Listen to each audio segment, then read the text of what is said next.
Whew. Okay, here we are. It is week 4. This is the Make It Club, Make Your Branding Sprint. We are over the halfway line. We are getting closer and closer to the end, but here we are in week 4. I have one housekeeping announcement to add to the regular. So first, before we dive in, the washrooms are located in the safety of your own home, perhaps upstairs or just down the hall. I believe this is a safe space. I don't believe in stupid questions. Please ask away. The chat's the best place to do that, or you can raise your hand, however you feel comfortable. This workshop is being recorded. Hello, if you're watching on the replay. And the biggest handout we're working with is the Canva brand kit.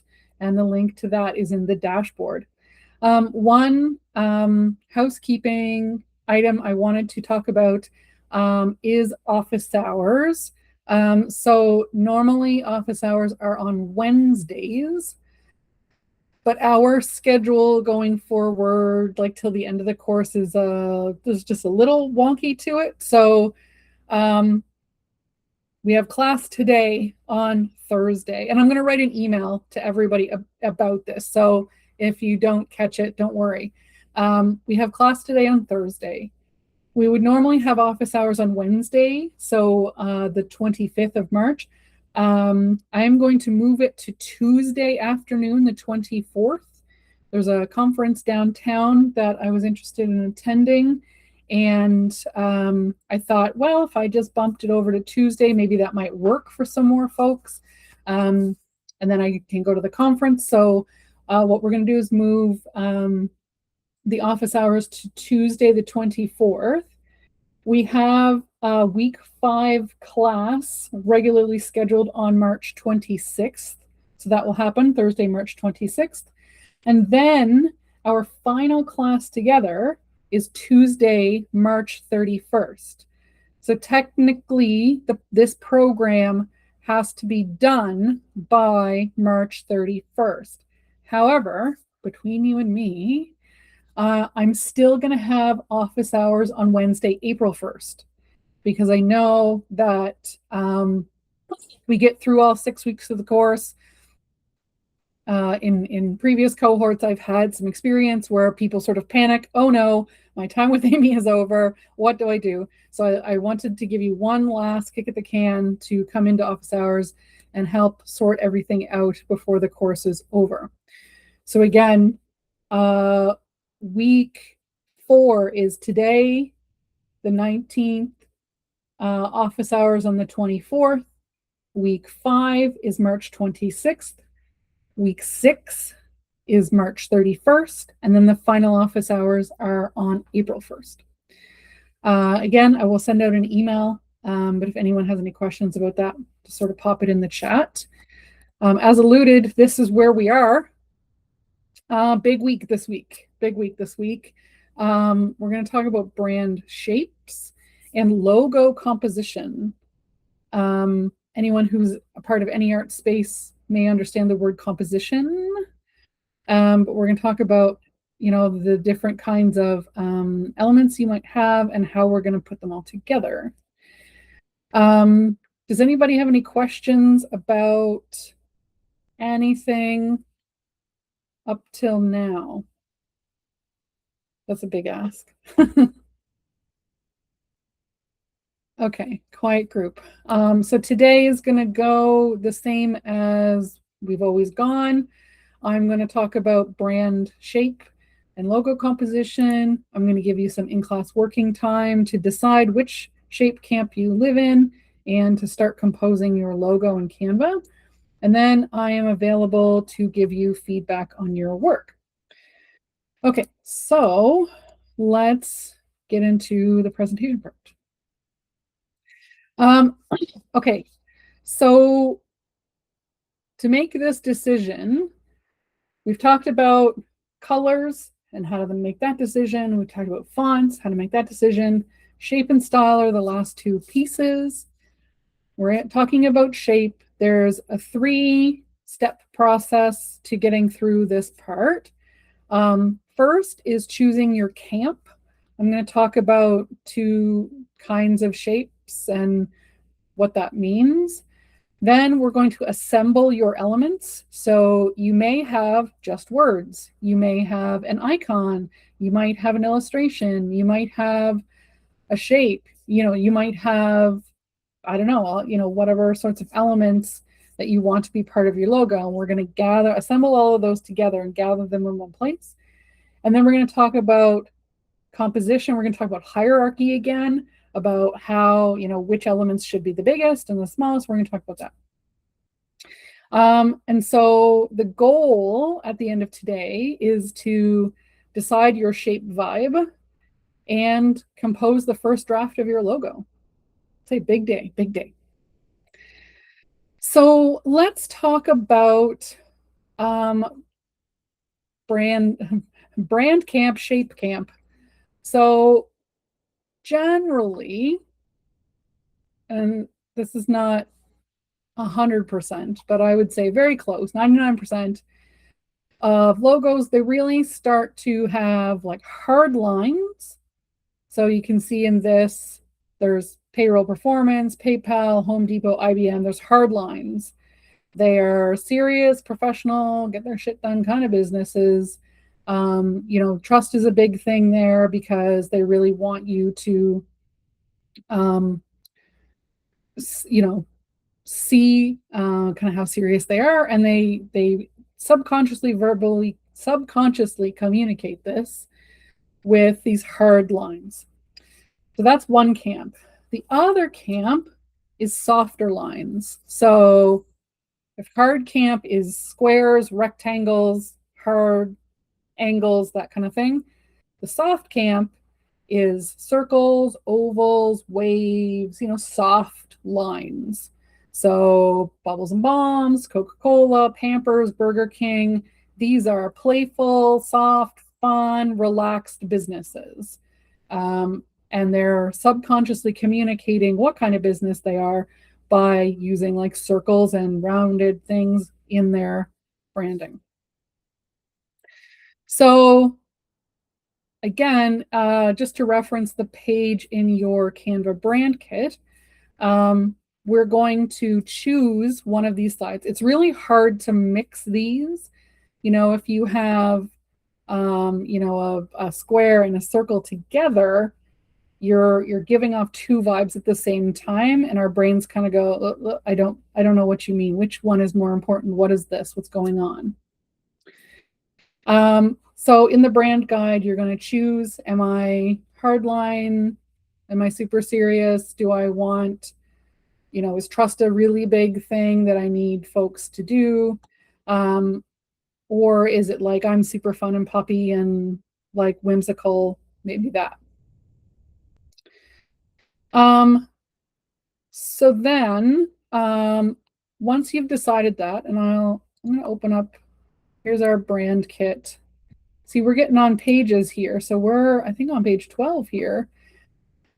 Serious corporate, more formal vibes is the hardline square camp, and then softer lines, fun, relaxed vibes. Whichever one you're going to do, you can literally just like delete the one you don't need.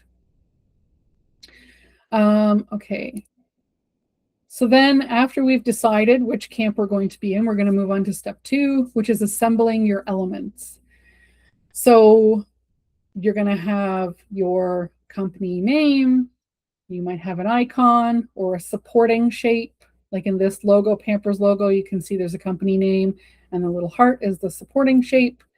And whatever it is you want to do, you're going to pull those in together. And I've given you on page 13 here, a play page where you can start to pull that stuff in. So as you're composing your logo, there's a few different things to keep in mind. So I like to pull everything together and put it all on the artboard and then see what I'm working with. I would put your company name in the fonts, put the words in the fonts that you've chosen. but I wouldn't add your color yet. I would like you to do your first draft in all black. And in the end, the idea is we are going to have a full color logo and an all black one and an all white one. I don't know if you remember in the very first class I talked about, when we talked about the different pieces, I was talking about, you need different logos for different situations.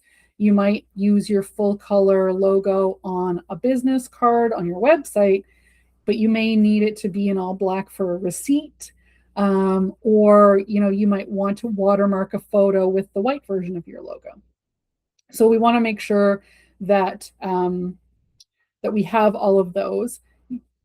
Having a logo work in solid black is what they call one of the seven sins of logo design, is that it doesn't work in black. And it's kind of an amateur mistake where folks start putting overlapping elements or completely distinguishing things by color, and the meaning is lost in black, and we really want to avoid that.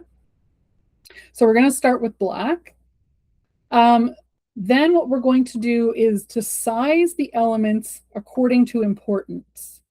So another common mistake that happens is that, some folks have like 3 words or something in their logo, and all 3 of those words are the same size, where you have like, the leap method, where it's like, is the word the actually as important as leap or method? No, right? So the can be smaller and not as bright. So we want to look at the elements that we have. It could be, that if you're a photographer, you want a picture of a camera as part of your logo, and you want that to be the biggest thing, because if someone just looks at it very quickly, they see a camera, they're like, oh, I get it, photographer. So speaking of making things big and small, as we're composing the logo, we want to make sure that the logo works when it's huge. It may be on a billboard someday, you never know. We also want to make sure that it's good small, because business card is 2 inches by 3. We want to make sure that when it's there, there's nothing that is lost. There are no words that are so tiny or any objects that are so tiny that they're lost when it's small. So we want to make it small and see if things work. And as you're pulling all these things together, for me, it's about feeling when it clicks. There's, in my brain, this is a problem-solving exercise. I'm putting all the elements on the artboard. Okay, I know that I'm going to have this and this text, and this needs to be bigger. And then I put it left to right and right to left, and then all of a sudden it clicks, and I'm like, yep, okay, this is what works. And what I do is sometimes I do what's called permutations. So let's say I have an object with an icon on the left and the text on the right. Okay, and I make that and I'm pretty happy with it. But then I go, you know what? I'm just going to see what happens if I swap them. Or like, I made the decision to make this one word bigger. Well, what would it look like if I made a different word bigger? And I just kind of go through those options, and sometimes something unexpected leaps out. So if you're feeling, you're like, yeah, it looks good, but I don't know, it hasn't clicked yet, I don't love it yet, I'm not sure, start changing. Make the text left, make it center, make it right. And I can help you, I can help to suggest some different permutations about that. Okay, so I just again wanted to talk about a couple of the sins of logo design. Black we really talked about already. So if it doesn't work in solid black, if there's a photograph, some people put photographs in their logos, I don't understand, but if they have a gradient, you can have a gradient, but again, like, be wary of how many actual colors that makes. You might have issues with different media, like when you're trying to print some swag, or if it's on a t-shirt, they charge by the color. So you have to really be wary about that. But if it doesn't work in black, then you're going to be really limited. It might not work on a receipt. One of the other common sins of logo design is overlapping elements. So if you have too many things, and it might be tempting, oh, well, I'm a photographer. Well, I need to have a camera and I need to have a tripod and I need to have a flash and I need to have this. Probably not. You can probably get away with one item. But if you have multiple items, it's too busy. There's too many things that are trying to grab your attention at once. There may also be issues with different kind of media depending on what you're doing.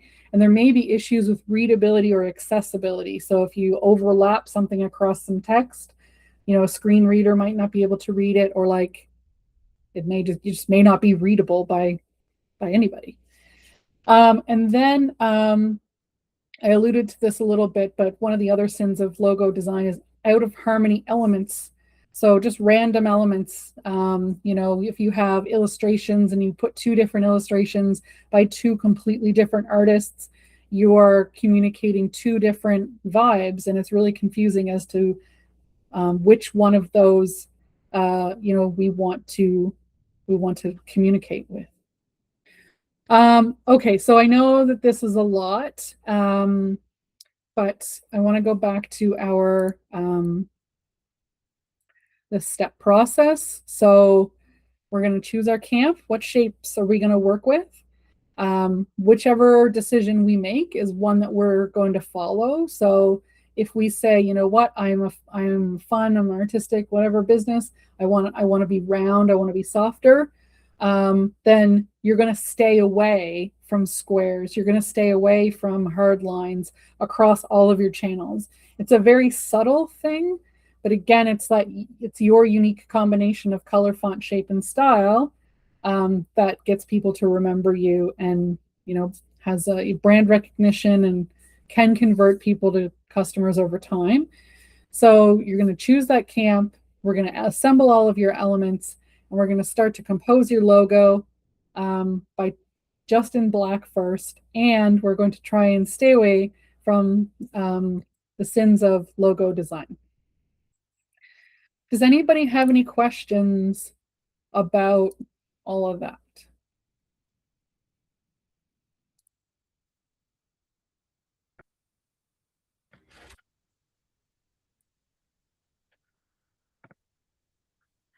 So are you saying that if we, excuse me, see, I was leaning toward the circle, a circle as the base. Are you saying that if we start with the circle, we should use things inside the circle that are more curvy and less angular? Like you wouldn't put a square inside a circle. That's right. That's kind of what you're saying. And then that should carry on without the rest of our branding, like on our website and whatnot. Exactly. Yep. Okay. Yeah. Hopefully this decision will be easier than some of the others. Great question. Thanks, Richard. All right. I am going to stop the recording and then give you some time to make it.